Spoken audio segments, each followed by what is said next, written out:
சிறகடி காசு சீரியலில் இனி என்ன நடக்க போகுது அப்படின்னு தான் பார்க்க போகிறோம். இங்கே வித்யாவுக்கு கல்யாண ஏற்பாடுகள் பயங்கரமாக நடந்துகிட்ருக்கு. முத்து மீனா தான் எல்லா வேலைகளும் செஞ்சிட்ருக்காங்க. இங்கே டெக்கரேஷன் வேலையிலேருந்து எல்லாமே மீனா தான் பார்த்துட்ருக்காங்க. அப்போ ரோகிணிக்கு சரியான கடுப்பாகுது. என்னடா இது, இந்த மீனா என்னோட முக்கியமாயிட்டாளா இந்த வித்யாவுக்கும் புதுசாக வந்த இந்த மீனாவையும் இந்த முத்தையும் தான் பிடிக்குது. இது நல்லது கிடையாது. எப்படியாவது இந்த வித்யாவுக்கு நடக்கக்கூடிய கல்யாணத்தை நிப்பாட்டி ஆகணும் அப்படின்னு நினைக்காங்க. இதுக்கு முன்னாடி வித்யா தான் என்னுடைய பொஞ்சாதி, அவ்வளோதான் விரும்புவேன்னு சொல்லி ஆஃபீஸில் ஒரு பையன் வேலை பார்த்துட்டு இருந்ததாக வித்யா சொன்னான்.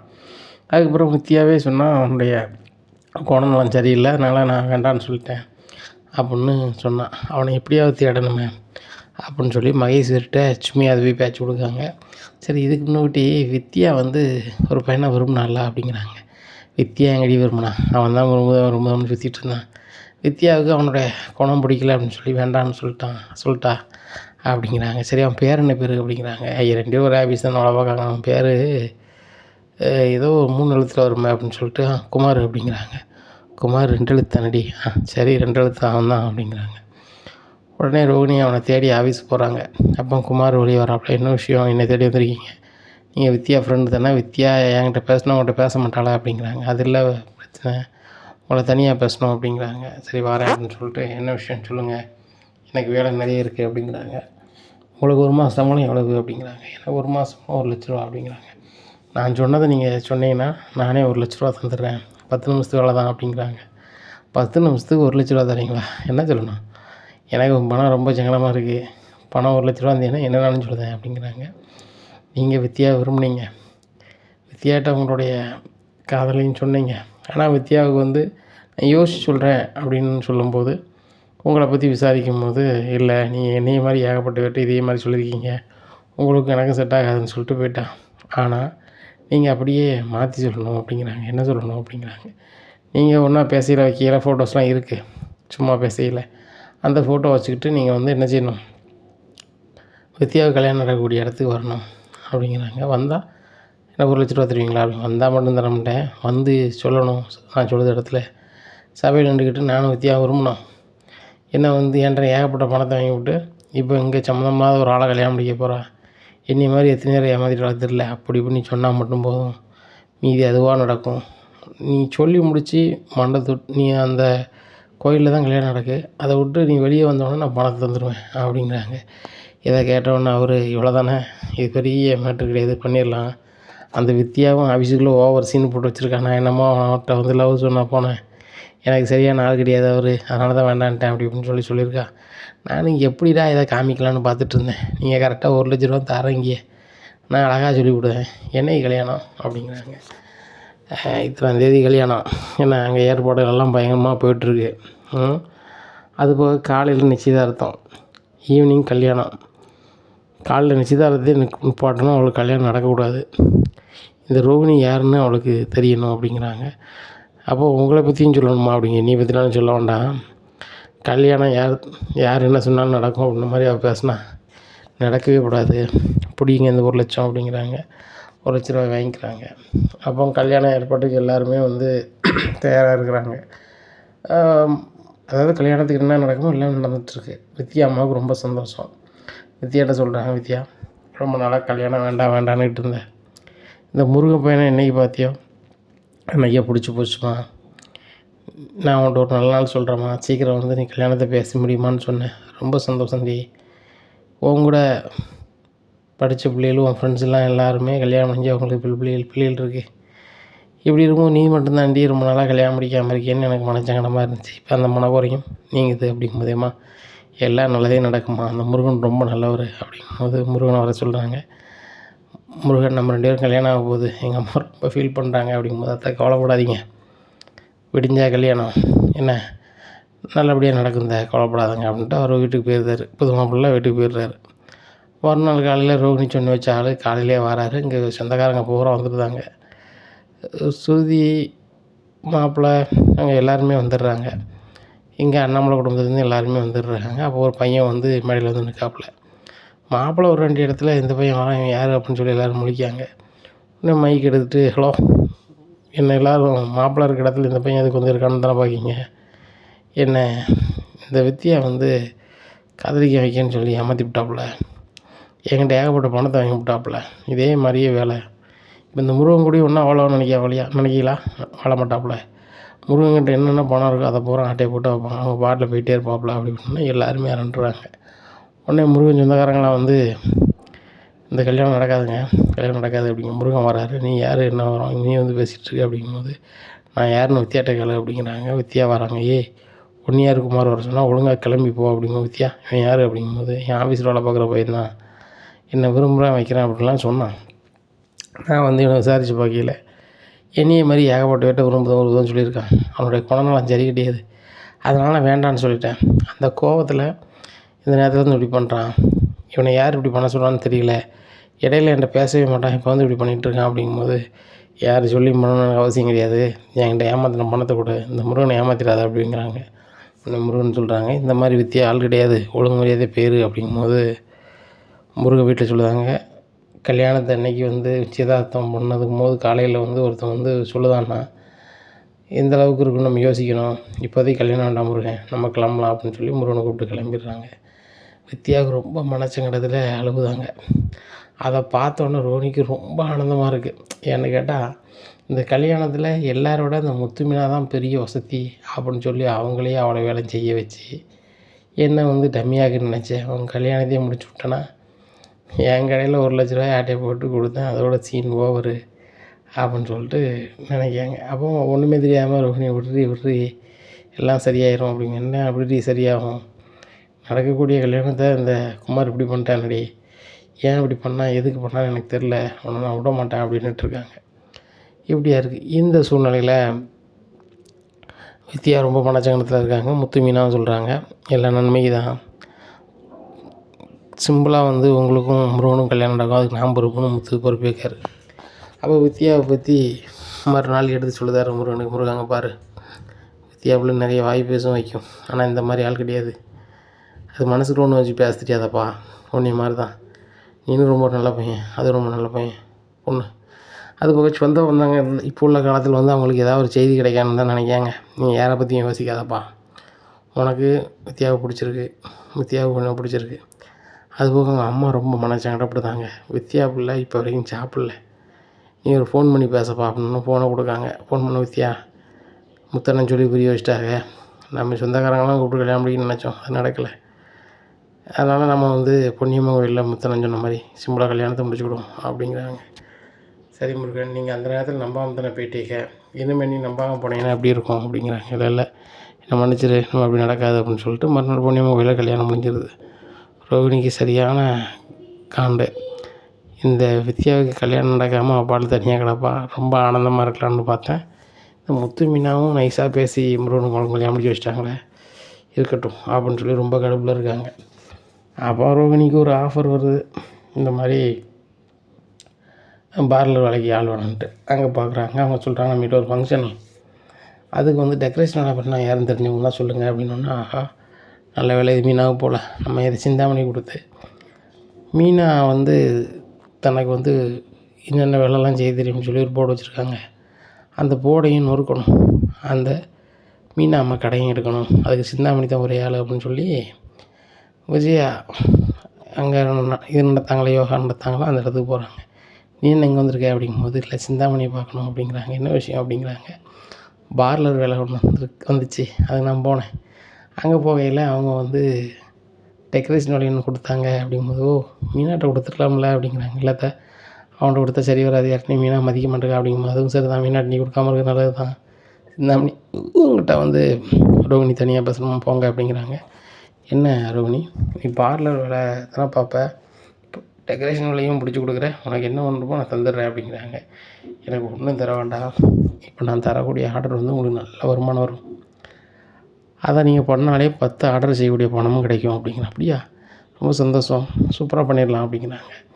அந்த வேலையை நான் உங்களுக்கு தரேன், தரதுக்கு மட்டும் நீங்கள் ஒன்று செய்யணும் அப்படிங்கிறாங்க. என்ன செய்யணும் அப்படிங்கிறாங்க.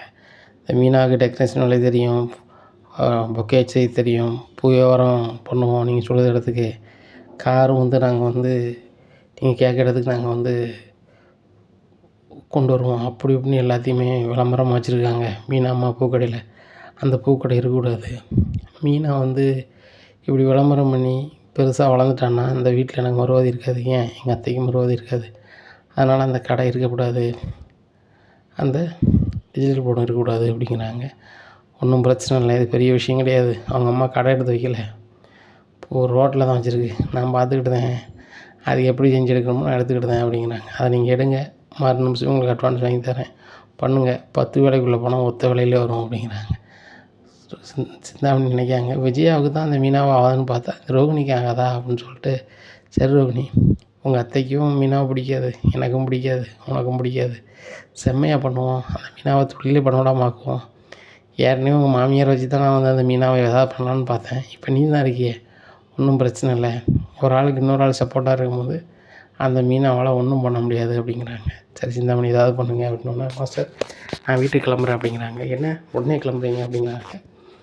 உங்கள் மருமக ஒரு வேலை கொடுத்துருக்குறாங்க, அந்த வேலையை நான் செஞ்சாகணும், செஞ்சால் தான் எனக்கு வந்து அந்த ஆர்டர் தருவான்னு சொல்லிட்டாங்க அப்படிங்கும்போது, அப்படியா ரோகிணிக்கு அப்படி ரோகிணி போயிட்டாங்க அப்படிங்கிறாங்க. இங்கே நேராக வீட்டில் போய் சிந்தாமணி தம்பிட்டு சொல்லுவாங்க, டேய் அந்த பொன்னியம்மன் கோயில் வாசலில் ஒரு பூக்கடை இருக்குடா, அந்த கடையை நொறுக்கணும் அப்படிங்கும்போது, அக்கா இதெல்லாம் ஒரு வேலையாக்கா, பண்ணிடலாங்க்கா அப்படிங்கிறாங்க. டேய் அது அந்த முத்து இருக்காமல, மீனா இருக்கால அப்படிங்கம்மா, முத்தோட மாமியாரா அந்த மீனாவுக்கு அம்மையா, அந்த மீனாவுக்கு டெக்கரேஷன் வேலை தெரியும், பூ வியாபாரத்தில் அப்படி தெரியும் இப்படி தெரியும், பொக்கே பண்ண தெரியும்னு சொல்லி ஒரு போர்டெல்லாம் வச்சுருக்காராம். இதை பிடிக்காத ஆட்கள் எடுக்க சொல்லுதாங்க அப்படிங்கிறக்கா, நம்மளுக்கு தான் பிடிக்காது, அப்போ அந்த ஆட்களுக்கு பிடிக்காதுன்னா அவங்க யார் அப்படிங்கிறாங்க. வேறு யார், அந்த வீட்டில் அவளுக்கு முன்கூட்டி வாழ போன ஒரு பிள்ளை, அதுவும் மாமியாருக்கும் பிடிக்கல, இது எப்படியாவது எடுக்கணும்டா அப்படிங்கிறாக்கா. கவலையோடுக்கா, அந்த பக்கத்தில் இருக்க ஸ்டேஷனில் உள்ள பெரிய பெரிய அதிகாரிலாம் வந்து இவ்வளோ நல்ல பழக்கம் தானக்கா அப்படிங்கிறாங்க. யாரா இருக்கா அப்படிங்கிறாங்க.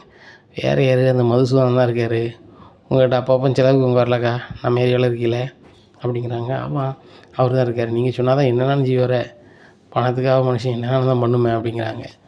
ஒன்றும் பிரச்சனை இல்லைடா, இப்போ நம்ம அவரை போய் பார்க்கலாமா அப்படிங்கிறாங்கக்கா. நான் ஃபோன் பண்ணி முதல்ல கேட்குறேன் அப்படின்னு சொல்லிட்டு ஃபோன் பண்ணி கேட்குறாங்க.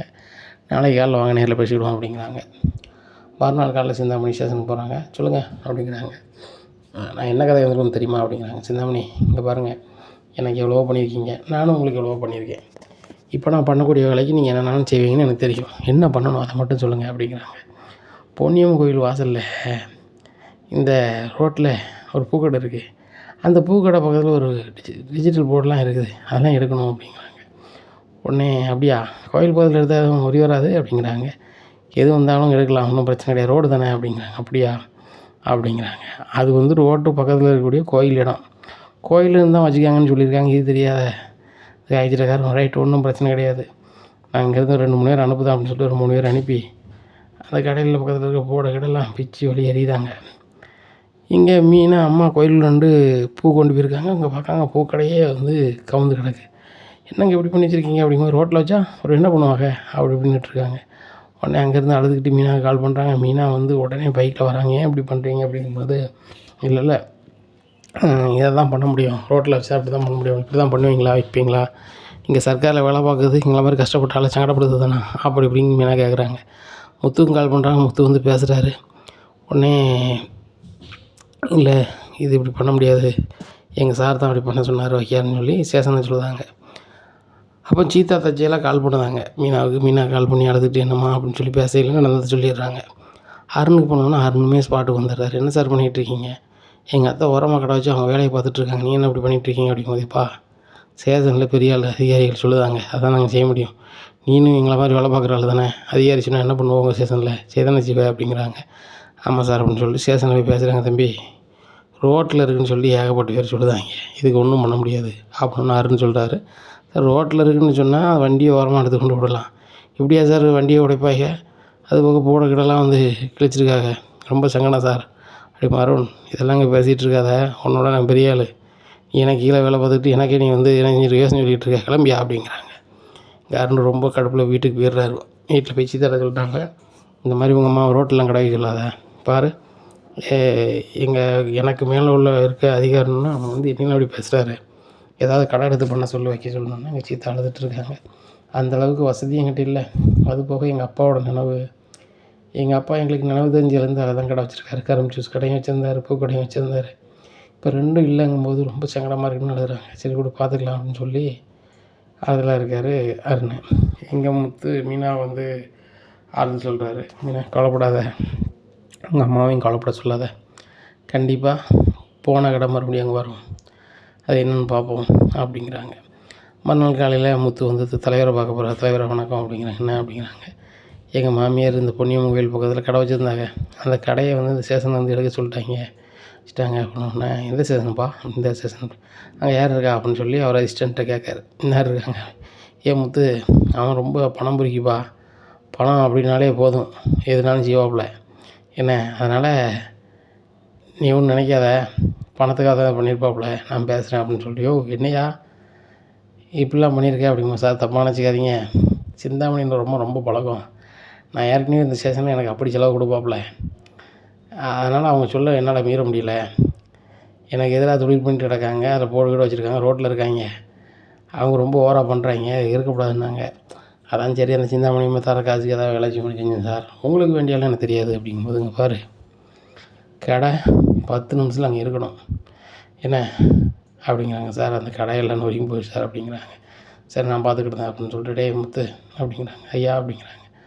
ஒன்றுமில்ல முத்து, அந்த கடையை எடுத்த ஸ்டேஷனில் உள்ளவன் தான் பேசுதான், ஏன்னா அவன் வந்து பணத்தை வேண்டி தான் அப்படி பண்ணியிருக்கான், சிந்தாமணின்னு சொல்லி டெக்கரேஷன் பண்ணுற ஒரு பொம்பளை தான் அப்படி பண்ணியிருக்கு உங்களுக்கு, அந்த பூக்கடைக்கு என்ன ஆச்சோ நான் தந்துடுறேன், அந்த பூக்கடை வை, நீ கவலைப்படாதப்பா அப்படிங்கிறாங்க. அண்ணாச்சி அதெல்லாம் வேண்டாண்ணாச்சி, சிந்தாமணி தான் பண்ணியிருக்காங்களா அப்படிங்கிறாங்க. ஆமாப்பா டெக்கரேஷன் சிந்தாமணி தான் பண்ணியிருக்காங்க அப்படிங்கிறாங்க.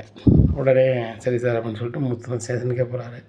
போய் சார் அப்போ தலைவர் நான் தான் பேச சொன்னேன், அவங்கள்ட்ட பேசினார், சம்மந்தமில்லாத ஆள் சொல்கிறதுக்கு ஏன் சார் இப்படி பண்ணுறீங்க அப்படிங்கும்போது, தம்பி ஸ்டேஷனுக்கு 4 பேர் வேணும்னு நினைப்போம், அது மாதிரி தான் பண்ணிட்டோம், சரி கூட நினைக்காத அப்படிங்கும்போது, இப்படிலாம் பண்ணாதீங்க சார் அப்படின்ட்டு வெளில வராரு. அப்போ வாசலில் முத்துக்கு தெரிஞ்ச ஒரு சாக்கி சட்டக்காரர் வராரு. என்ன முத்து இங்கே வந்துட்டேன் அப்படிங்கிறாங்க. எதுவும் பிரச்சனையா அப்படிங்க. ஒன்றும் பிரச்சனை இல்லை சார், எங்கள் மாமியார் வந்து பொன்னியம்மன் கோயில் வாசலில் கடை வச்சுருந்தாங்கன்னு சொல்லிட்டு ஸ்டேஷன்லேருந்து போய் 4 பேர் பிரித்து போட்டாங்க, இப்போ தலைவர்கிட்ட பேசி மறுபடியும் வைங்கன்னு சொல்லிட்டாங்க, உங்கள் அதிகாரியும் சரின்ட்டார், ஆனால் ஏன் சார் இப்படி பண்ணுறாங்க, கஷ்டப்பட்டவங்க அவங்களால முடிஞ்சது எனக்கு யோசிச்சு உண்டான கொஞ்சம் குடிச்சிக்கிட்டு இருக்காங்க அப்படிங்கும்போது, தப்பாக நினச்சிக்காத, நீ சிந்தாமணின்னு சொல்லுதியா, அந்த சிந்தாமணி பயங்கரமான ஆள், அவங்க வீடு இருக்கு பாரு, அது கூட ஒன்றா நம்பர் பொது இடம், அதாவது வந்து எல்லோரும் பயன்படுத்தக்கூடிய ஒரு இடம், அந்த இடத்தையே அது அம்மா வீடு கட்டி உட்காந்துருக்கு, அது பயங்கரமான ஆளாப்பா, எங்கே ஒரு இடம் வந்து வாய்ப்பாக கிடைக்கும் அதை ஆட்டையை போட்டுரும், அதே தான் பொழப்பு, அதே மாதிரி தனக்கு எதிராக யார் தொழில் பண்ணாலும் விடாது, இப்போ நீ உன் பஞ்சாயத்து வேறு டெக்கரேஷன் வேலை பார்க்கு அப்படிங்க, நீங்கள் வேறு போர்டில் வச்சுருக்கேன்னு சொல்லுது, அது எப்படி விடும், அதுக்கு ஆதாயமாக அது பண்ண தான் செய்யும், என்ன பார்த்துக்கா, இருக்க வீடே வந்து அது இடம் கிடையாது, இன்னொரு இடத்துல அது உட்காந்துக்கிட்டு இருக்குது, எவ்வளோ ஜம்மமாக அது பிழைக்க பார்த்தியா அப்படிங்கிறான். அப்படியா சார் ரைட்டு அப்படின்னு சொல்லிட்டு முத்து வந்து வெளில வராரு. வெளில வந்து மீனாவை ஃபோன் பண்ணுறாங்க. மீனா உங்கள் அம்மா கடை மறுபடியும் அங்கே வந்துருச்சு, விடியாக்காலுக்கு வா அப்படிங்கிறாங்க. பார்க்குறாங்க, எப்படிங்க வந்துச்சு அப்படிங்கிறாங்க. தலைவர்கிட்ட போய் சரி பண்ணிட்டேன், அது போக அந்த இடம் வந்து கோயிலுக்கான இடம் தான் நான் விசாரிச்சிட்டேன், இனிமேல் உங்கள் அம்மா கடை வைக்கிறதுக்கு எந்த பிரச்சனையும் கிடையாது, நேராங்க வாங்க அப்படிங்கிறாங்க. இங்கே மீனா அம்மா வராங்க, இருந்த இடத்துல கடை இருக்குது, புது கடையாக இருக்குது, என்ன மரமான கடை வந்துருச்சு, இருந்த இடத்துலையே இருக்குது, இது கடை புதுசாக இருக்குது அப்படின்னு பார்த்தா எல்லாமே சரி பண்ணியாச்சு, இன்னும் யாரும் உங்களை எடுக்க முடியாது, இல்லை சிந்தாமணி தான் இப்படி பண்ணியிருக்காங்க, பூக்கடை விளம்பரத்துக்கு மீனா வந்து ஒரு போர்டு வச்சால அந்த கடுப்பில் தான் அப்படி பண்ணிட்டாங்க, எங்களால் தான் அப்படி ஆயிடுச்சு தான், நீங்கள் நினைக்காதங்க அப்படின்னு மருமனை, என் வீட்டுக்காரரும் நானும் இங்கேருந்து வாழ்ந்த இடம், இது எங்களுக்கு ஒரு உணர்வுபூர்வமானது, இந்த இடத்துல இருந்து நான் போயிட்டேனே அப்படிங்கும்போது ரொம்ப கஷ்டமாக இருந்துச்சு, என் மனசுக்குள்ளே மனச்சங்கடமாக இருக்கும்போதெல்லாம் பொன்னியம்மனை தான் கும்பிட்டுப்பேன், அந்த அம்மாவை பார்க்குறதுக்கு நான் தினம் மெனக்கிட்டு வரமாட்டேன், இங்கே தான் இருப்பேன், நான் இன்னும் வந்து இங்கே வரவே முடியாதோன்னு நினச்சிலாம் ரொம்ப ஃபீல் பண்ணிட்டேன், மறுபடியும் இதே திருப்பி கொடுத்தேன்னு சொல்லி ரொம்ப சந்தோஷப்படுறாங்க. அப்போ மீனா இதை ஃபோன் பண்ணி சீத்தாட்ட சொல்கிறாங்க. சீத்தா ஃபோன் பண்ணி அவர் அருணுக்கு சொல்லுதாங்க, நீங்கள் என்ன சொன்னீங்க, அதாவது கடை எடுத்து உங்கள் அம்மாவை இருக்க சொல்லுங்கள் வைங்க அப்படின்னு சொன்னீங்க, எங்கள் மாமா போன கடையை அதே இடத்துல உட்கார வச்சிட்டாரு அப்படிங்கும், அது எப்படி ரோட்டை எப்படி உட்கார வைப்பாங்க அப்படி இப்படிங்கிறாங்க, அது வந்து ரோடு கிடையாது தான், கோயில் சார்ந்த இடம், எங்கள் அப்பா முன்னாடி எங்கள் அப்பாட்ட சொல்லி அதில் வச்சுருக்காங்க, இது தெரியாமல் தான் ஸ்டேஷன் வந்து எடுத்துருப்பாங்க உங்களுக்கு, எங்கள் மாமா வந்து பயங்கரமாக பேசி மறுபடியும் கொண்டு வந்துட்டார் அப்படின்னா அருணுக்கு மறிக்க சரியான கோவம் வருது, இந்த வீட்டில் நம்ம தான் வந்து படிச்சிருக்கோம், பெரிய வேலை பார்க்கோம், ஆனால் அந்த முத்து சாதாரண டிரைவரு, அவன் வந்து இப்படி பண்ணியிருக்கானே, அந்த வீட்டில் நம்ம மவுஸ் இல்லாமல் போகுதே. சரி ரைட்டு, ஏதோ ஒரு வாய்ப்பில் நம்ம பெருசாக அது பண்ணி நம்ம பேர் அவங்க பார்ப்போம் அப்படின்னு நினைக்காங்க. இதுக்கிட்ட மீனா கேட்குறாங்க, ஏங்க எப்படிங்க இதை பண்ணீங்க அப்படிங்கும்போது, இல்லை மீனா, அந்த சிந்தாமணி தான் அதை பண்ணாங்க அப்படிங்கிறது எனக்கு தலைவர் வீட்டு போகும்போது தெரிஞ்சிச்சு. தலைவர் தான் ஸ்டேஷனில் பேசினார் அப்படிங்கும்போது மீனாவுக்கு முடிச்சு விட்ருன்னு ஏறுது. எங்கள் அப்பாவுக்கு எனக்குங்களுக்கும் ஒரு உணர்வுபூர்வமான இடம். இந்த இடத்த நொறுக்குத அளவுக்கு இந்த சிந்தாமணி போயிட்டானா சும்மி விடக்கூடாது. ஏங்க அது வந்து என்ன சொன்னீங்க, இப்போது பொது எல்லோரும் பயன்படுத்தக்கூடிய இடத்த தான் நான் வந்து அந்த சிந்தாமணி வீடு கட்டியிருக்குன்னு சொன்னீங்க அப்படிங்கிறாங்க. ஆமாம் மீனா அப்படிங்கிறாங்க, மனசில் வச்சுக்கிறாங்க. தெரிஞ்சு நேராக பெரிய மந்திரிகிட்ட போகிறாங்க. பைசா, இந்த இடத்துல எல்லோரும் வச்சுக்கிட்டு இருக்கக்கூடிய இடத்த ஒரு அம்மா வந்து வீடு கட்டியிருக்கு, அந்த அம்மா பேர் சிந்தாமணி, அந்த இடத்த வந்து எடுத்தால் எல்லோரும் போகிறதுக்கு வரதுக்கு வசதியாக இருக்கும் சார் அப்படிங்கிறாங்க. சரிம்மா, ஏற்கனவே அது சம்மந்தமாக 2-3 பேர் அந்த வீட்டை எடுக்கணும் வைக்கணும்னு சொல்லிக்கிட்டு இருக்காங்க, நீங்கள் மனு கொடுங்க பண்ணிடலாம் அப்படின்னு சொல்கிறாங்க. மீனா முன்னாடியே கொண்டு போய் ஜேசிபி கொண்டு போய் அந்த இடத்துல உள்ள வீட்டெல்லாம் நொறுக்கிட்டு இருக்காங்க. இந்த செய்தி தெரிஞ்ச உடனே சிந்தாமணி பாஞ்சு வராங்க. ஏய் மீனா, என்னடி பண்ணிகிட்ருக்க அப்படி, என்ன பண்ணிகிட்ருக்கேண்ணா, எங்கள் அம்மா எங்கள் அப்பா அங்கே வாழ்ந்துக்கிட்டு இருந்த உணர்வுபூர்வமாக இருக்க அந்த கடையை நீ நகட்டுன்னு நினச்ச, வீடே வந்து புறம்புக்குள்ளே தான் கட்டி வச்சிருப்ப உங்களுக்கு அப்படிங்கிறாங்க.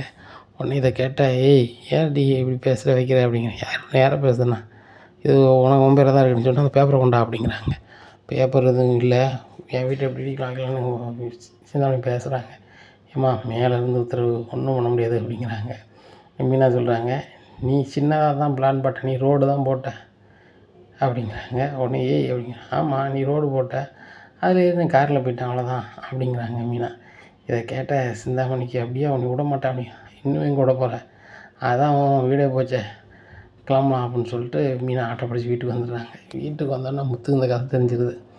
தெரிஞ்ச உடனே மீனாவோட வீர செயலை எல்லார்ட்டையும் சொல்லணும்னு சொல்லி அண்ணாமலை எல்லார்ட்டையுமே சொல்லுதாங்க. இங்கே விஜயாவுக்கு சரியான கடுப்பு, ஏங்க இந்த மீனா நாங்கள் எப்படி பண்ணியிருக்கா அப்படிங்கும்போது முத்து சொல்கிறாரு, ஏன் இப்படி பண்ணக்கூடாது, அப்படி தான் பண்ணணும். மீனாவோட அப்பா அங்கே தான் தொழில் பண்ணியிருக்காரு, அவர் வந்து நினைவாக அங்கே வச்சுருந்த மாதிரி வச்சுருக்காங்க. இதை வந்து அந்த சிந்தாமணி பொறுத்துக்கிடாமல் மீனா வச்சு போடுக்காக என் அம்மா கடையே எடுக்கும்போது எல்லோரும் போகிற வர ரோட்டில் வீடை கட்டிவிட்டு அவங்க வந்து சம்பமாக பேசினா விடுவலாம் மீனா. மீனா முடிக்குன்னு நினச்சாங்க, மீனா அந்த சிந்தாமணியை தரமட்டம் வாங்கிட்டாங்க, இவ்வளோதானே அப்படிங்கும்போது இங்கே இவங்க ரோகிணி ததுன்னு முடிக்காங்க. தள்ளி போய் ரோகிணி வந்து ஃபோனில் பேசுகிறாங்க. என்ன சிந்தாமணி அம்மா சொல்கிறாங்க, உங்கள் வீடு வந்து இந்த மீனா வந்து இப்படி பண்ணிட்டாலாம்ல அப்படிங்கும்போது, இங்கே பார் ரோகிணி, எல்லாம் ஒன்றால் தான், எனக்கு அந்த மீனாவுக்கு ஆகாது தான், ஆனால் இந்த அளவுக்குலாம் பண்ணல, எனக்கு வீடு போச்சு, என் வீடு எவ்வளோ தெரியுமா, கிட்டத்தட்ட 30 லட்ச ரூபாய்க்கு மேலே கட்டி வச்சுருந்தேன், எனக்கு 30 லட்ச ரூபா வேணும், இல்லைன்னா நீ தான் பண்ண சொன்ன அப்படின்னு சொல்லி உன் வீட்டிலேருந்து சொல்லுவேன் அப்படிங்கிறாங்க. என்ன சிந்தாமணியாக அப்படி பேசுகிறீங்க, 30 லட்ச ரூபா என்கிட்ட, உங்களுக்கு நான் அந்த டெக்கரேஷன் வேலைலாம் என்ன தரேன், அதில் உங்களுக்கு ஒரு 10 லட்ச ரூபா கிடைக்கும் அப்படிங்கிறாங்க. நான் டெக்கரேஷன் வேலைக்கு 10 லட்ச ரூபா கிடைக்கும் அப்படின்னா, நான் அதுக்கு 2 லட்ச ரூபா 3 லட்ச ரூபா செலவு பண்ணி தானே கிடைக்கும், எனக்கு என் வீடு போச்சு, நாளைக்குள்ளே எனக்கு ஒரு வழி சொல்லலை அப்படின்னா கண்டிப்பாக வந்து நினச்சிவேன், உன்னை பற்றி எல்லா விஷயத்தையும் நான் சொல்லிடுவேன் அப்படிங்கிறாங்க. உடனே ரோஹினிக்கு என்ன செய்யனே தெரில, கடை பத்திரம் அவன் பேரில் தான் இருக்குது, பேசாமல் அதை வந்து நான் தாரம்ட்டு எழுதி கொடுத்துருவோமா அப்படின்னு சொல்லிட்டு அடவுல தர மாதிரி எழுதி கொடுத்துருவோமா அப்படின்னு சொல்லிட்டு நினைக்காங்க. இல்லை இந்த சிந்தாமணி கொடுத்தா திருப்பியும் தர மாட்டாங்களா அப்படிங்கிற மாதிரி நினைக்காங்க. என்ன பண்ணுறது ஒன்றும் புரியலையே அப்படின்னு நினச்சிட்டு சிந்தாமணி எனக்கு டைம் வேணும்னு சொல்லி மறுநாள் டைம் கேட்காங்க. உனக்கு 1 வாரம் டைம் ரோகிணி, 1 வாரத்துக்குள்ளே நீ பணம் தரலனா அந்த மீனை கடையடைக்க சொன்னது நீ தான் அப்படின்னு சொல்லி உன் வீட்டில் வந்தே சொல்லுவேன். அப்படி சொன்னால் அந்த மீனாவும் முத்து என்ன செய்வாங்கன்னு உனக்கே தெரியும் அப்படிங்கிறாங்க. வேறு வழியே தெரில. உடனே கிராமத்தில் போய் அம்மாட்டையம்மா எப்படியாவது இந்த வீடை வைக்கணும் அப்படிங்கிறாங்க. ரோகிணி அம்மா சிரிக்கிறாங்க. ஆமாடி, இப்படி தான் சொல்லுவாங்க, இருக்க இடம் கொடுத்தா படுக்க பாய் கேட்பாங்க அப்படின்னு சொல்லுவாங்க. அந்த கதையாக தான் இருக்குது. உனக்கு என்னால் முடிஞ்சது எல்லாமே தந்துட்டேன், நீ சொல்லும் போதெல்லாம் என்ன சொல்ல, என் வாழ்க்கையை பார்க்கணும் நீ தானேட்டு இருந்தேன், சரி ரைட்டு, நம்மளே ஏதோ ஒரு வாழ்க்கை வம்பாகிட்டு நம்மளுக்கு அப்படின்னு நானும் பொறுத்துக்கிட்டு இருந்தேன். இந்த வீட்டில் தர முடியாது, இது என் பேரன் கிறிஸுக்கு வேணும், நீ வம்பாட்டில் விற்றுக்கிட்டு செலவு பண்ணிட்டு நான் என்ன பண்ணுறது அப்படிங்கும்போதேம்மா இப்படி ஆயிடுச்சு அப்படிங்கலாம் மனசியாடி. அந்த முத்து மீன் மனசு எந்த அளவுக்கு சங்கடப்படுத்தணுமோ என்னை வச்சு சங்கடப்படுத்தினேன். இப்போ அவங்க தொழில் பண்ணி சாப்பிடுவோம் பிடிக்காமல் நீ வந்து கடையை நோக்க சொல்லியிருக்க, அது போக நீ பார்ல வேலை பண்ணும்போது அரேஞ்சும் பண்ணாங்களா அப்படிங்கும்போது, நான் கடை எடுக்க காரணமே அந்த முத்து மீனா தான் அப்படிங்கும்போது, வாயை மூடுறி, வாயில் வருதெல்லாம் போய் அப்படிங்கிறாங்கம்மா. நான் இப்போ இந்த கதையிலேருந்து தப்பணும், என்ன பண்ணுறது அப்படிங்கிற. நான் ஒன்றும் பண்ண முடியாது அப்படிங்கிறாங்க. ஏன்னா நான் வந்து இருக்கவே மாட்டேன் அப்படி இப்படின்னு சொல்லி எப்படி நடிக்க முடியுமோ நடிச்சிருந்தாங்க. ஒரு கட்டத்தில் அவங்க அம்மா சொல்கிறாங்க, சரி என்னத்தையும் பண்ணிடி, பக்கத்தில் வீடு வாடகைக்கு பாரு அப்படிங்கிறாங்க. பக்கத்தில் வீடு வாடகைக்கு பார்க்குறாங்க. அப்புறம் தெரிஞ்ச ஆள்கிட்டலாம் சொல்லுதாங்க. சொல்லிவிட்டு இந்த மாதிரி வீடை விற்கணும், எனக்கு 3 நாள் விற்றுத்தரணும் அப்படிங்கிறாங்க. ஏம்மா அந்த வீடு ஒரு 20 லட்ச ரூபா போகும், நீங்கள் உடனே அவசரத்துக்கு விற்கணும், இங்கே அது 15 லட்ச ரூபாய்க்கு தான் வாங்குவாங்க அப்படிங்கிறாங்க. பரவாயில்ல 15 லட்சம் தாங்க அப்படின்னு சொல்லிட்டு சொல்லுதாங்க. சரி அப்படிங்க மறுநாள் வாங்க அப்படிங்கிறாங்க. மறுநாள் வந்து 15 லட்சம் தான் எங்களோட சிந்தாமன்ட்டு கொடுத்துருந்தாங்க. எங்கள் அம்மா வாடகை வீட்டு வச்சுருந்தாங்க. அப்போ மறுநாள் வந்து முத்து மீனாவும் கிறிஷை பார்க்கணும் ஒரு எண்ணத்தில் கிராமத்துக்கு வராங்க. வீடு வந்து பார்க்காங்க, வேற ஆள் இருக்குது. அப்போ கிறிஷ் அவங்க பாட்டிலாம் இல்லையா அப்படிங்கும்போதுப்பா அவங்க வீட்டை விற்றுட்டாங்க. அவங்க மகளுக்கு ஏதோ கடனா மெட்ராஸில் இருக்கவங்களுக்கு, ஏதோ பார்லர் வேலை பார்க்கவங்களுக்கு அவங்களுக்கு கடனா, அதனால் வீடை 20 லட்ச ரூபாய்க்கு போகிற விட 15 லட்ச ரூபாய்க்கு இங்கிட்டு விற்றுட்டாங்க. என்னது, அவங்க மகன் மெட்ராஸில் இருக்கா, துபாயில் இல்லை அப்படிங்கிறாங்க. அவங்க எங்கேப்பா துபாயில் இருக்காங்க, அம்மாவா, அவங்க மெட்ராஸில் தான் இருக்குது, ஏதோ கல்யாணம் ஆகிருக்கு உங்களுக்கு, பார்லர் வேலை பார்க்க சொன்னாவா அப்படிங்கிறாங்க.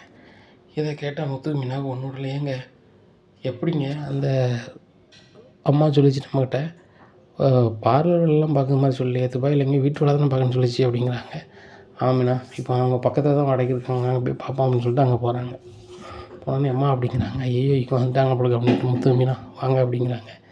என்னம்மா நீங்கள் வீடு அவசரமாக வச்சுருக்கீங்க அப்படிங்கும்போது, இல்லை என் அம்மாவா துபாயில் இருக்கா, நாங்கள் வீடு வாங்கினோன்னா அதனால அந்த வீடை விற்று கொஞ்சம் காசு கொடுத்தேன் அப்படிங்கும்போது, அம்மா என்னம்மா மாற்றி பேசுகிறீங்க, உங்கள் அம்மாவை மெட்ராஸில் தான் இருக்கா, பார்லர் தான் வேலை பார்க்காங்கன்னு சொல்லி அந்த வீட்டை வாங்கணும்னு சொல்லிட்டாங்க, நீங்கள் என்ன இப்படி சொல்கிறீங்க அப்படிங்கும்போது, அடுத்தவங்க சொல்லுவதெல்லாம் கேட்காதுங்க முத்து, என் அம்மாவை எங்கே இருக்கா எது இருக்கான்னு எனக்கு தான் தெரியும். வீட்டுக்கு வந்தீங்களா, கிறிஸ்டை பார்த்தீங்களா, என்ன பார்த்தீங்களான்னு போயிட்டுருங்க, என் வீட்டு கதையில் நீங்கள் இது பண்ணாதீங்க அப்படிங்கும்போது, அம்மா நீங்கள் என்ன சொன்னீங்க, என் அம்மாவா துபாயில் இருக்கா, அங்கே இருந்தால் பேசினா வச்சான்னு சொன்னீங்க, ஆனால் அவங்க மெட்ராஸில் தான் இருக்காங்க, வேறு கல்யாணம் முடிஞ்சிருக்குன்னு சொல்லியிருக்காங்க. நீங்கள் வேணால் என்கிட்ட வந்து கிறிஸ்டோட அம்மா யாருன்னு சொல்லாமல் இருக்கலாம், நானும் மீனா ஒரு நாள் கண்டுபிடிச்சும் போது நிற்போமா, அன்றைக்கி நீங்கள் என்ன சொல்கிறீங்கன்னு பார்ப்போம் அப்படிங்கும்போது, ஆஹா கல்யாணி தான் ரோகிணி அங்கே இருக்கான்னு சொல்லிடுவா, இல்லை இவங்களுக்காக தெரிஞ்ச வேறு மாதிரி ஆயிருமா, என்ன பண்ணுறதுன்னு தெரியலையே, அவள் வேறு தன்னை பற்றி தெரிஞ்சிடக்கூடாதுன்னு வீட்டை விட்டுட்டு போயிருக்காளே அப்படின்னு சொல்லி முடிக்காங்க. சிந்தாமணி மேலும் பணம் கேட்டு ரோகிணி கால் பண்ணுறாங்க. ரோகிணி இன்னும் 15 லட்சம் எப்போ தருவேன் அப்படிங்கிறாங்க. இங்கே பாருங்கள் சிந்தாமணி, இந்த 15 லட்ச ரூபாயை நான் கிராமத்தில் உள்ள வீட்டை தான் விற்று கொடுத்தேன், இப்போ என்கிட்ட வந்து எதுவும் இல்லை அப்படிங்கிறாங்க. உடனே எனக்கு அதெல்லாம் தெரியாது, எனக்கு 15 லட்ச ரூபாய் இன்னும் ஒரு வாரத்தில் வரலண்ணா உன் வீட்டில் வந்து சொல்லுவேன் அப்படிங்கிறாங்க. எங்கே என்ன பண்ணனே தெரில, இப்படியா இருக்குது. இந்த சூழ்நிலையில் மனோஜ் வந்து கம்பெனிக்கு போகணும், எனக்கு வேறு உடம்பு சரியில்லை, கம்பெனியில் கொண்டு பணத்தை எது கட்டினா தான் வந்து இன்னும் பொருட்கள் ஒழுங்காக வரும் அப்படின்னு சொல்லிக்கிட்டு இருக்காங்க. மனோஜ் நீங்கள் வேணா இருங்க, நான் வேணா கம்பெனிக்கு நம்ம கட்ட வேண்டிய பணத்தை நான் கெட்டு வரேன்னு சொல்லி ரோகிணி போகிறாங்க. நம்ம சிந்தாமணிக்கு வேறு பணம் கொடுக்க என்ன பண்ணலாம் அப்படின்னு சொல்லிட்டு இருக்கும்போது கம்பெனியில் கொண்டு பணத்தை கட்ட போயிடுறாங்க. அங்கே இன்னொரு ஆள் பணம் வந்து மேனேஜர் வச்சுட்டு இவங்ககிட்ட பேசிகிட்டு இருக்காங்க. அந்த பேக்கில் 30 லட்ச ரூபாய்க்கு மேலே இருக்குது. ரோகிணி கட்ட வேண்டிய பணத்தை கேட்டுட்டு பில்லை வாங்கிட்டு அந்த பேக்கோடு அப்படியே வெளியே வந்துடுறாங்க. அதில் கேமராவில் எல்லாமே இருக்குது. அப்போ அந்த கம்பெனியில் உள்ளவங்க பணத்தை இது பண்ணும்போது கணக்கு எண்ணும்போது ஒரு 30 லட்ச ரூபா மட்டும் காணலை. அது மட்டும் ஒதுக்கி என்னடா இது 30 லட்ச ரூபா பணத்தை காங்களே அப்படின்னு சொல்லி கேமராவை செக் பண்ணி பார்க்காங்க. அந்த பணம் இருந்த பேக்கை ரோகிணி தூக்கிட்டு போனது அப்படியே வீடியோவில் வருது. இதை பார்த்துட்டு இவங்க யார் என்ன வரணும்னு போகும்போது மனோஜோட ஒய்ஃபு, மனோஜ் ஃபர்னிச்சர் கடை இருக்குல்ல, விஜயா ஃபர்னிச்சர் வேர்ல்டு, அந்த இதில் கட்டின இவங்க தான் இது அப்படின்னு நேராக வந்து மனோஜ் கடைக்கு வராங்க. மனோஜ் கடை வந்து, மனோஜ் இங்கே பாருங்கள், உங்களுக்கு வந்து பணமே தராமல் நாங்கள் எங்கள் கம்பெனிலேருந்து பொருள் தந்துட்டுருக்கோம் அப்படிங்கிற. ஆமாம் சார், பணம் தரவே பொருள் தருவீங்க, நாங்களும் கொடுத்துட்ருப்போம், எனக்கு உடம்பு சரியில்லைனே என் வீட்டம்மா வந்து தான் கட்டினாங்க, இப்போ என்ன சார் அப்படிங்கிறாங்க. உங்கள் வீட்டம்மா வந்து நீங்கள் விற்ற பொருளுக்கெல்லாம் பணம் கட்டி போயிட்டாங்க, ஆனால் எங்கள் ஆஃபீஸ் வந்து 30 லட்ச ரூபாய் அடைச்சி போயிட்டாங்க. அது 30 லட்ச ரூபா அடைச்சி போயிட்டாங்களா அப்படிங்கிற. இந்த வீடியோ பாருங்கள் அப்படிங்கிறாங்க. ரோகிணி கால் பண்ணுறாங்க. ரோகிணி ஃபோனு சுவிட்ச் ஆஃப்னு வருது. அந்த ஆட்டை போட்ட பணத்தில் பாதி 15 லட்ச ரூபாய் யாரை கொடுத்துருந்தாங்க, சிந்தாமணிட்ட கொடுத்துருந்தாங்க. அப்போ ரோகிணி அப்படின்னு ஃபோன் அடிச்சு இப்படின்னு கதை சொன்னோன்னே அந்த 15 லட்ச ரூபாயோட வராங்க. இந்த 15 லட்ச ரூபாய் வச்சுக்கோங்க, ஒரு அவசர தேவை நான் பயன்படுத்திட்டேன், தந்துடுறேன் அப்படிங்களம்மா, இது கம்பெனி படம் விட முடியாது அப்படின்னு சொல்லி அவங்க ஸ்டேஷனுக்கு போயிருந்தாங்க. ஸ்டேஷனுக்கு போனோன்னா ரோகிணிக்கு ஒரு வழி தெரில. சிந்தாமணிக்கு அப்படின்னு பண்ண சொன்னேன். சிந்தாமணி 30 லட்ச ரூபா கேட்டாங்க. கிராமத்துக்கு வீட்டை விற்று 15 லட்சம் கொடுத்தேன். 15 லட்சம் இதை கொடுத்துருந்தேன் அப்படிங்கிறாங்க. சிந்தாமணியும் கூப்பிட்டு வராங்க. சிந்தாமணி உடனே இப்படிலாம் பண்ணியிருக்கியா வச்சுருக்கியா உள்ளே இருங்க அப்படின்னு 2 பேரும் சொல்லுதாங்க. அப்போ மனோஜ் இந்த விஷயத்த வீட்டுக்கு சொல்லுதாங்க. வீட்டில் ரோகிணி இப்படி இந்த மாதிரி 30 லட்ச ரூபா கம்பெனியில் எடுத்திருக்கா, ஸ்டேஷனில் இருக்காம்மா, எப்படியா கூப்பிட்டு வரணும் வாங்கம்மான்னு சொல்லி கூப்பிட்றாங்க. அங்கே வராங்க விஜயா. வந்த பிறகு தான் வந்து ரோகிணியோட கதை தெரியுது. ரோகிணி இந்த கிராமத்தில் உள்ளவ தான், மலேசியாவில் உள்ளவ கிடையாது அப்படி இப்படின்னு சொன்னோன்னே முத்துக்கு மீனாகும் பயங்கரமான இதாகுது. அப்போ தான் வந்து இங்கே ரோகிணி சொன்னது வந்து ரோகிணியோட அம்மா இருக்காங்கள, அவங்க வீட்டில் கேட்டதெல்லாம் நினைவு வருது. லட்சுமி அம்மா தான் இவங்க அம்மாவா, கிருஷ்ணன் பையனா அப்படின்னு சொல்லிட்டு இதை நம்ம எப்படியாவது போட்டு வாங்கணும் அப்படின்னு சொல்லிட்டு நேராக கிராமத்துக்கு போகிறாங்க. ரோகிணி தான் வந்து உங்கள் மகன் தெரிஞ்சு போச்சுமா வாங்க அப்படின்னோன்னே அவங்க தம்பி உங்களுக்கு தெரிஞ்சிச்சா அப்படிங்கிற. ஆமாம் தெரிஞ்சிச்சு வாங்க அப்படின்னு சொல்லி காரில் கூப்பிட்டு வராங்க ஸ்டேஷனுக்கு. கூப்பிட்டு வந்தோடனே இங்கே ரோகிணி நினைக்காங்க எல்லா உண்மையும் அம்மா சொல்லிட்டாங்க போலையே அப்படின்னு சொல்லிட்டு அத்தை என்னை மன்னிச்சிருங்க அப்படின்னு சொல்லி ஸ்டேஷன்லேருந்து பேசுகிறாங்க. எது மன்னிக்கணும் அப்படிங்கிறாங்க. இல்லை எங்கள் அம்மா எல்லாம் சொல்லிட்டாங்க போல், முத்துக்கு மீனாவும் தெரிஞ்சிருச்சு, இனிமேல் நான் வந்து தப்பு செய்ய மாட்டேன், என்னை மன்னிச்சிருங்க, மனோஜை பிடிச்சதுனால தான் போய் சொல்லிட்டேன் அப்படிங்கிறாங்க. இதை கேட்டால் முத்து சொல்கிறாரும்மா இவ்வளோ நாள் உங்கள் மோளை பற்றி என்கிட்ட என்னெல்லாமா சொல்லியிருந்தீங்க, உங்கள் அம்மாவா எங்கள் வீட்டில் இருக்கு நீங்கள் சொல்லவே இல்லை, எப்படியாவது ஒரு நாள் வந்து உண்மை வெளியே தெரியாதாம்மா செய்யும், நீ தெரிஞ்சிருச்சு. கிருஷ்ணன் நாங்கள் எங்கள் வீட்டு பையனை தான் பார்க்குறோம், ரோகிணி கூட இந்த கல்யாணி கூட இந்த மனோஜ் வாழ்வானோ வாழ மாட்டான்னு எங்களுக்கு தெரியாது, ஆனால் கிருஷ் எங்கள் வீட்டில் தான் இருப்பான் அப்படின்னு சொல்லி கிருஷ் வீட்டுக்கு கூப்பிட்டு போயிடுறாங்க. இந்த ரோகிணியும் உள்ளே போயிடுறாங்க.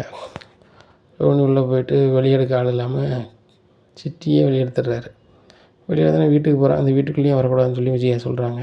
கிருஷ் இங்கே தான் இருக்கான். அப்போ என் பையனை மட்டும் இங்கே வச்சுட்டு என்னை மட்டும் போகணுன்னு சொல்லி என்ன நியாயம் அப்படி இப்படின்னு கேட்காங்க. இதை கேட்டால் விஜயா சொல்கிறாங்க, உன் பையனையும் இவனையும் கூட அனுப்புறதுன்னு எனக்கு ஆசை, ஆனால் அந்த முத்து மீனாவும் அனுப்ப மாட்டேங்காங்க, என் வீட்டுக்காரர் அனுப்ப மாட்டேங்காங்க, நீ இந்த வீட்டுக்குள்ளேயே வரக்கூடாது, நீ எண்ணி ஒரு வாரத்தில் என் பையன் மனோஜுக்கும் என் ஃப்ரெண்டு ராஜேஸ்வரி மூலம் கல்யாணம், ஒழுங்காக இடத்த காலி பண்ணி போயிரு அப்படிங்கிறாங்க. என் புருஷன் நீங்கள் எப்படி கல்யாணம் பண்ணி வைப்பிய போவே அப்படிங்கும்போது, இவ்வளோ ஏமாற்றி நீ கல்யாணம் பண்ணியிருக்க, நீ வந்து வித்யா கல்யாணத்தில் எல்லாம் நிப்பாட்டு நீ தான் பண்ணியிருக்க அப்படி. நான் பண்ணல. அதை எல்லாமே வித்யா வந்து இங்கே வந்து பேசிட்டு போயிட்டா. வித்யாவும் அவன் மேலே வந்து ஸ்டேஷனில் நீ வெளியே வந்தோன்னா அவன் மேலே ஒரு பேப்பர் எழுதி கொடுக்கணும்னு வச்சுருக்கா அப்படிங்கிறாங்க. ரோகிணி வெளியே வந்த விஷயம் வெளியே தெரிஞ்சு ஸ்டேஷனில் கொடுத்துருந்தாங்க. இந்த மாதிரி என் வாழ்க்கையை பார்க்கணுது ரோகிணி தான் சொல்லிட்டு ரோகிணி கூப்பிட்டு விசாரிக்காங்க. நான் இல்லை அப்படிலாம் அப்படிங்கும்போது குமாரையும் கூப்பிட்டுருக்காங்க. ரோகிணி தான் எனக்கு 1 லட்ச ரூபா கொடுத்துட்டு சொல்ல சொன்னாங்க அப்படிங்கிறாங்க. மறுபடியும் ரோகிணியை உள்ளே அனுப்பிடுறாங்க. அந்த காலகட்டத்தில் நிச்சயதார்த்தம் நடந்தது யாருக்கு, ராஜேஸ்வரி அம்மாவுக்கும் மனோஜுக்கும் நிச்சயதார்த்தம் நடந்துருது. அண்ணாமலை சொல்லியோ வீட்டு சொல்லி யாருன்னு சொல்லியும் கேட்கல. இப்படி ஒரு நிச்சயதார்த்தம் முடிஞ்ச கொஞ்ச நாளில் ரோகிணி வெளியே வந்துடுறாங்க.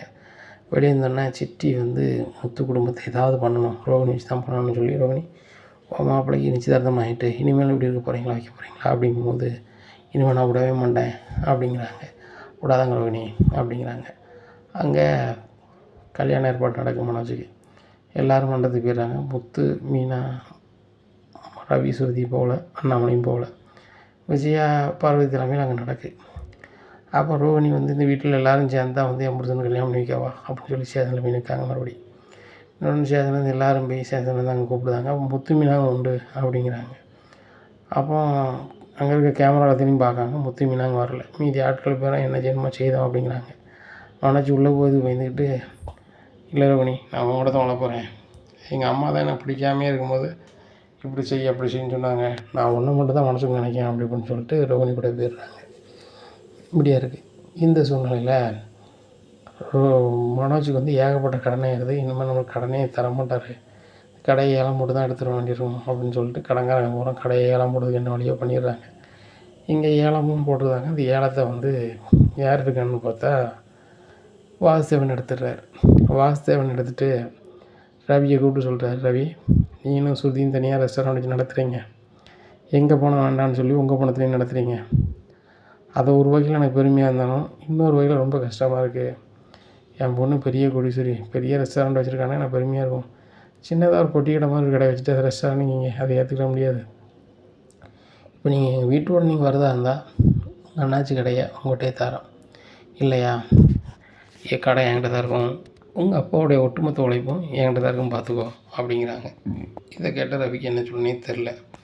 சுருதி சொல்கிறாங்க, ரவி நீ எந்த முடிவும் எடுக்காத, பார்த்துக்கலாம். இந்த ஃபர்னிச்சர் கடை என்ன ஃபர்னிச்சர் கடை, இதோட பெருசாக மாறுவோம் அப்படிங்கிறாங்க. உடனே கடுப்பில் வாசுதேவன் வீட்டுக்கு போயிருந்தாங்க.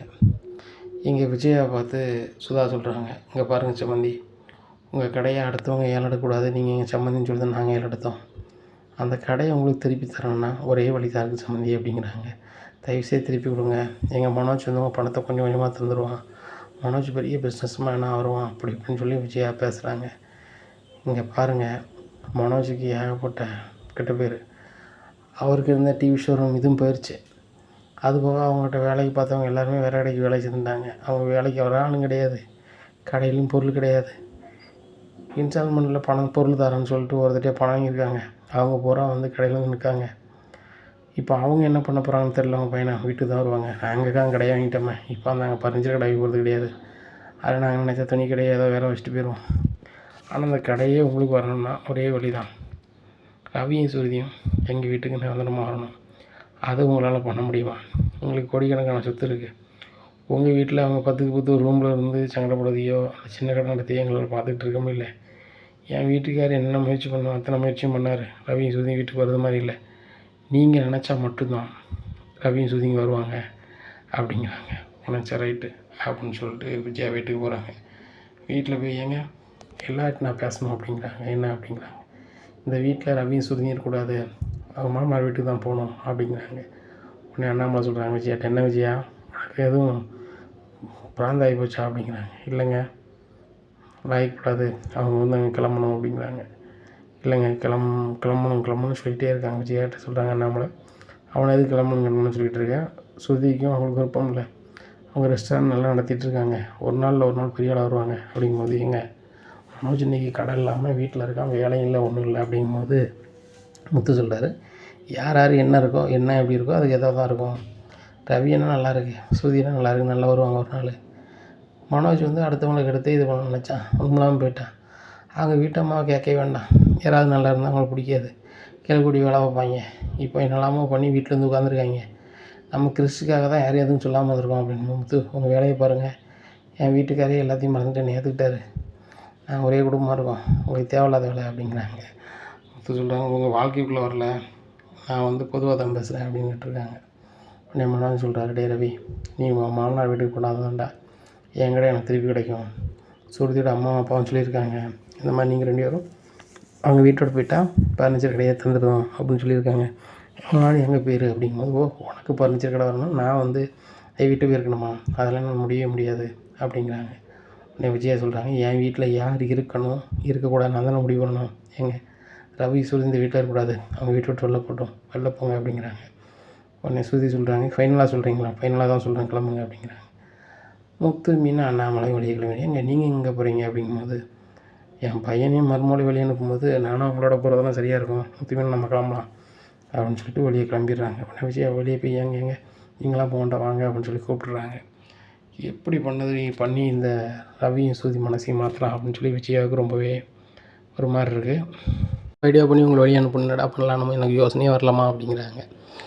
அப்போ ரோகிணி வந்து ஒரு யோசனை கொடுக்காங்க, மனோஜுங்க பாருங்கள், நான் பண்ணதையும் நீங்கள் பண்ணதையும் உங்கள் அம்மா மறந்துட்டாங்க, இப்போ நம்மளுக்கு இருக்க ஒரே வழி உங்கள் அம்மா வீட்டு பத்திரம், இந்த பத்திரத்தை வச்சு நம்ம அந்த கடையை அவங்க பணத்தை கொடுத்து வாங்கிடுவோமா அப்படிங்கிறாங்க. உடனே சரிட்டு அம்மாட்ட பேசி பார்ப்போன்னு சொல்லி விஜயாட்ட பேசுகிறாங்க. விஜயாவுக்கு சம்மதமே இல்லை. ஏன்னு கேட்டால் அந்த 2 வீடு இருக்க போய் தான் நான் கத்தா இருக்கேன், அதெல்லாம் சரி வராது அப்படிங்கும்போது, நம்ம வந்து விற்காமல் போகிறோம், அந்த வீடை சும்மியாவது சுருதியோட அம்மாட்டி அப்பாட்டி வச்சுக்கோங்க, என் கடையை மட்டும்தாங்க அப்படின்னு சொல்லி தந்துடுவாங்க அப்படிங்கிறாங்க. உடனே அப்படியேடா சொல்கிறேன், ரைட்டு அப்படின்னு சொல்லி நேராக சுருதியோட வீட்டுக்கு போகிறாங்க. வீட்டுக்கு போய், சம்மந்தி எங்கள் வீட்டில் எவ்வளோ சொல்லி பார்த்தேன், ரவியும் சுருதியும் கேட்க மாட்டுறாங்க, என் வீட்டுக்காரும் முத்து மீனா பேச்சு தான் கேட்டுக்கிட்டு இருக்காங்க, இது என் வீட்டு பத்திரம், இதை வச்சுக்கிடுங்க, இதை வச்சுட்டு கடையை கொடுங்க, கடையை மனோஜ் நடத்தட்டும், உங்களுக்கு வர வேண்டிய பணத்தை தந்துடுவோம் அப்படிங்கிறாங்க. அப்படியா, இந்த பேப்பரில் எழுதுங்க அப்படிங்கிறாங்க. அந்த பேப்பரில் அந்த வீடை வந்து நான் வாசுதேவனுக்கு கண் எழுதி வச்சுருக்கேன், அதை படிக்காமல் விஜயாவை எழுதி போட்டுதாங்க. கூட வந்த மனோஜும் ரோகிணியும் எழுதியிருந்தாங்க. எழுதி இவங்க கடையை போய் துறைக்கி கடையை வச்சுக்கிட்டு இருக்காங்க. இங்கே சுருதியோட அம்மாவும் அப்பாவும் சாயந்தரங்கன்னு அண்ணாமலை வீட்டுக்கு வராங்க. அண்ணாமலை இவங்கள பார்த்தோன்னே, வாங்க வாசுதேவன் உட்காருங்க அப்படிங்கிறாங்க. நான் உட்காரணுமா, என் வீட்டை விட்டு நீங்கள் தான் வெளில போகணும். என்னது இது உங்கள் வீடா, இது ஏன் எங்கள் வீடுங்க அப்படிங்க, எங்கள் வீடா, அது நேற்று வரைக்கும், இன்னையிலேருந்து வீடு என் வீடு அப்படிங்கிறாங்க. உடனே விஜயா வராங்க. என்ன சம்மந்தி இப்படி சொல்கிறீங்க அப்படிங்க. என்ன சம்மந்தியா, வீட்டை தான் எங்கள் பேரில் ஒத்துச்சில்லம்மா, கடையும் எங்கள் பேரில் தான் இருக்குது, மனோஜ் வாடகைக்கு இருக்கிற மாதிரி தான் இருக்கான் பாருங்கள் அப்படிங்கிறாங்க. இதை வாங்கி அண்ணாமலை படித்து பார்க்காரு. படித்து பார்த்துட்டு ஒன்றும் விடலை. விஜயா நீ தான் எழுதுனியா அப்படிங்கிறாங்க. ஏங்க நான் இப்படின்னு எழுதலாங்க, மனோஜ் இந்த கடை பத்திரத்தை கொடுங்க, இதை வச்சுக்கிட்டு மனோஜ் வந்து கடனை கொடுத்துருவான்னு தான் சொன்னாங்க, அவங்க இப்படிலாம் எழுதியிருப்பாங்கன்னு தெரியாதுங்க அப்படிங்கிறாங்க. இதை கேட்ட முத்து ஒரு மாதிரி யாராரு இன்னும் நடக்கும் அப்படிங்கிறத பொறுத்திருந்து பார்க்கலாம். நம்ம சேனலை நீங்கள் மறக்காமல் லைக் அண்ட் சப்ஸ்கிரைப் பண்ணுங்கள். நன்றி, வணக்கம்.